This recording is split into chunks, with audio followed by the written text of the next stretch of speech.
Well, it is time to start getting out all of our fall decor. So many rich colors now in the mix, and here to show us some DIY ideas on a budget is our good friend, Effortless Girl Julie Loven. Welcome back. Happy almost fall, y'all. I know. Not quite, but we're inching there. And I love to decorate for fall. I really do, because you kind of get rid of all those spring bright colors and we bring in all these rich, deep colors. Well, for somebody like me, fall into the holiday season is my Super Bowl. So I am a crafter, maker, DIYer, and I'm like, it's my time. It's game day for Julie.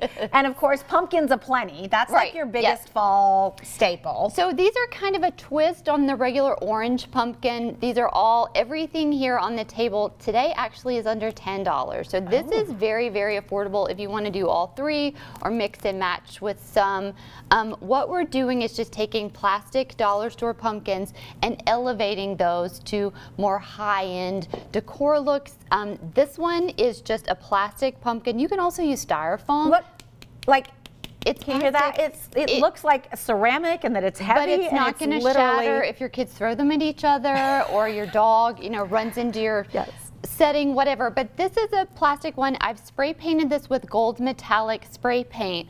And then I've antiqued this one, and I'm just going to show you, I won't demonstrate this one, with black antique paste wax. This is Rub and Buff brand. I've never found another brand, so I hate to say brands, but that is the brand that I use. It's at every single craft store and also hardware stores. So antique paste wax, if you're not familiar with it, I've recently become a huge fan. It does everything.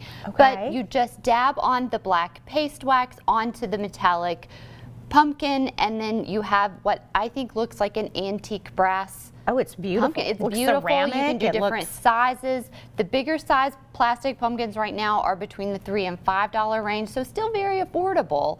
The same thing with the black. These look like glass, and you've got one to hold. Yeah, look at this. Spray paint these plastic pumpkins with a gloss black spray paint, and then I'm going to show you very quickly the tiniest little bit of antique paste wax goes a really long way. So dab it on.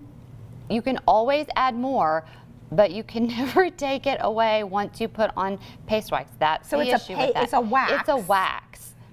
And it is so pretty, and it just gives you a little bit of antique look. You can do down the lines or the ribs of the pumpkin if you want. Does it stay on? Does it dry? Once it dries almost instantly, and it stays on forever. You cannot rub it off.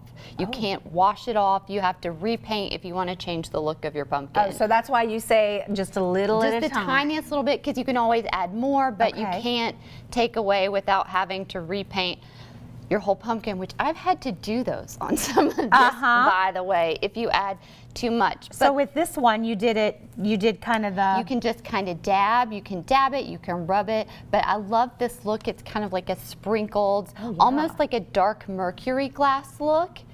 And it's just spray paint, gloss spray paint. So you want to make sure you get the gloss for the glass look and then the paste wax. And so for these, you painted them gold and then you've added the black. Right.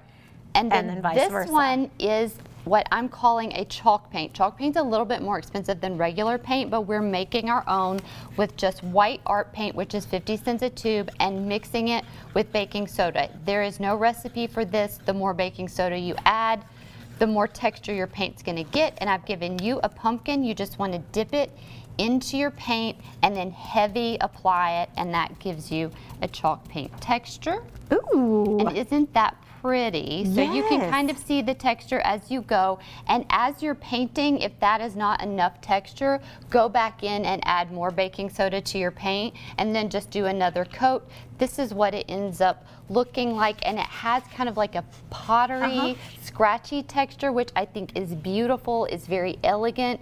You could do these in a green shade. You could add, whatever colors you have in your house. I think white is really pretty too, so I love these. And it was just baking soda and a 50-cent tube of art paint from the dollar store. See, you would have no idea. No. It's beautiful.